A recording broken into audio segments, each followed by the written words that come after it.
ইয়াত মানে সদৌ অসম মটক সন্মিলন, সদৌ অসম মটক যুৱ ছাত্ৰ সন্মিলন, সদৌ অসম মটক মহিলা পৰিষদৰ ৩০০তম অধিৱেশনৰ লগতে যুৱ মহোৎসৱ আয়োজন কৰা স্থলী হৈছে ৫, ৬, ৭, ৮ তাৰিখে অনুষ্ঠিত হ'ব। ৫, ৬, ৭, ৮ যুৱ মহোৎসৱ বুলি ক'লে সাধাৰণতে আমাৰ যুৱকসকলক বেছিকৈ প্ৰাধান্য দিয়া হ'ব।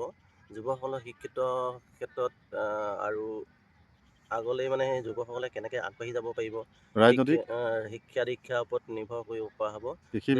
কৃষি, ৰাজনীতিক আৰু অন্যান্য খেলুৱৈৰ পৰা আৰম্ভ কৰি পিনি বাহিৰা ইউনিভাৰ্চিটি লেভেলৰ তেনেকুৱা ট্ৰেইনাৰসকলে মানে যুৱকসকলক এটা প্ৰশিক্ষণ দি পিনি আগলৈ মানে যুৱকসকলে কেনেকৈ আগুৱাই যাব পাৰিব, ৰাজনীতিৰ পথাৰত কেনেকৈ দবদবাই থাকিব লাগিব, শৈক্ষিক দিশত কেনেকৈ দবদবাই থাকিব লাগিব, এইখিনিৰ ওপৰত উদ্দেশ্য কৰি পিনি যুৱ মহোৎসৱটো এটা কেন্দ্ৰবিন্দু হৈ পৰিছে মানে বৰ্তমান প্ৰেক্ষাপটত। আৰু ইয়াত ধৰি লওক এতিয়া যুৱ বুলি ক'লে মানে অসম ভিত্তি হয় নাই, এবছৰ অসম ভিত্তিত হ'ব নে ধৰি লওক কিবা ডিব্ৰুগড় জিলা বা তিনিচুকীয়া তেনেকুৱা জিলাৰ ভিতৰত নে জনগোষ্ঠীয় যুৱকসকলৰ ভিতৰত হ'ব? জনগোষ্ঠীয় যুৱকসকলৰ ওপৰতে ভিত্তি কৰি পিনি সৰ্বভাৰতীয় প্ৰেক্ষাপটত মানে এটা আয়োজন কৰা হৈছে মানে জনগোষ্ঠীয় ইয়াত মানে বিশেষ প্ৰাধান্য পাব ধৰি লওক মটক জনগোষ্ঠী যুৱকসকলে বিশেষকৈ প্ৰাধান্য পাব। আৰু অন্য জনগোষ্ঠীয়েও মানে যুৱকসকলে আহি পিনি ইয়াত নিজৰ অংশগ্ৰহণ কৰিব পাৰিব, তেওঁলোকে পাৰ্টিচিপেট কৰিব পাৰিব। অন্য জনগোষ্ঠীৰ যুৱকসকলেও পাৰিবহি ইয়াত, যিহেতু আমাৰ মটক যুৱকসকলকে প্ৰাধান্য দিবলৈ হ'লে অন্য বাহিৰা ৰাজ্যৰ পৰা অন্যান্য জিলাৰ পৰাওতো আহিব। তাত মটক বেলেগ জনগোষ্ঠীয় ট্ৰেইনাৰো হ'ব পাৰেতো, সেই হেতুকে স্পেচিয়েলকৈ কোনোবা বক্তা বা তেনেকুৱা ধৰণৰ বুদ্ধিজীৱী আহিব নেকি? স্পেচিয়েল ট্ৰেইনাৰ তেখেতলোকক নিমন্ত্ৰণ কৰা হৈছে। বুদ্ধিজীৱীসকলকো যেনেকৈ ইউনিভাৰ্চিটি, কৃষি বিশ্ববিদ্যালয় তেনেকৈ আৰম্ভ কৰি পিনি। হয়, তো ইয়াত ইমান ডাঙৰ এটা অনুষ্ঠান পাতিছে ন, প্ৰথমবাৰৰ কাৰণে আমাৰ এই চাবুৱাত বা ডিব্ৰুগড় জিলাত প্ৰথমবাৰৰ কাৰণে মটক জনগোষ্ঠীয় যুৱক মহোৎসৱ এখন ইয়াত অনুষ্ঠিত কৰিছে। ইয়াত সাংস্কৃতিক বিভাগত বা সেই সাংস্কৃতিক অনুষ্ঠান কিবা ৰাখিছে নেকি এনেকুৱা ধৰণৰ? সাংস্কৃতিক অনুষ্ঠান ৰখা হৈছে, যেনেকৈ যুৱকসকলৰ কাৰণে মানে আমি ৰাখিছোঁ।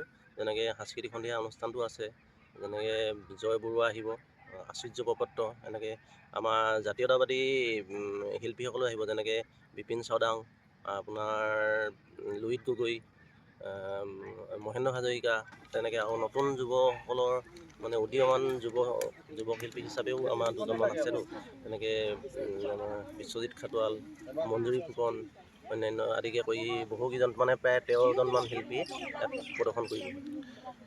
শুনিব পোৱা মতে মটক জনগোষ্ঠীয় যি পৰম্পৰাগত যে গছতলৰ বিহু 10,000 নাচনী ইয়াত অংশগ্ৰহণ কৰিব বুলি কোৱা শুনিছোঁ। কথাখিনি কেনেকুৱা ধৰণৰ আপুনি জনাব পাৰিব?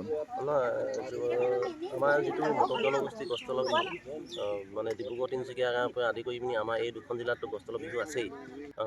লখিমপুৰ, শিৱসাগৰতো এতিয়া মানে প্ৰশিক্ষণ দিয়া হ'ল, তেওঁলোকেও ইয়াত মানে অংশগ্ৰহণ মানে কৰিবহি। কোনখিনি জেগাত কি হ'ব ধৰি লওক অনুষ্ঠানবিলাক মানে ধৰি লওক এইটো পেণ্ডেল বনিছে ন, ইয়াত যিটো মানে ষ্ট্ৰীট লাইট এটা আছে, এইখিনিত মঞ্চটো হ'ব চাগে? ইয়াতে হ'ব, মঞ্চটো হ'ব আপোনাৰ যিটো স্থলী, ইয়াত পেণ্ডেলটো হ'ব ন, এই গছৰ ইয়াত গছতলৰ বিহু হ'ব। এই গছতলৰ বিহুখন দিয়া হৈছে।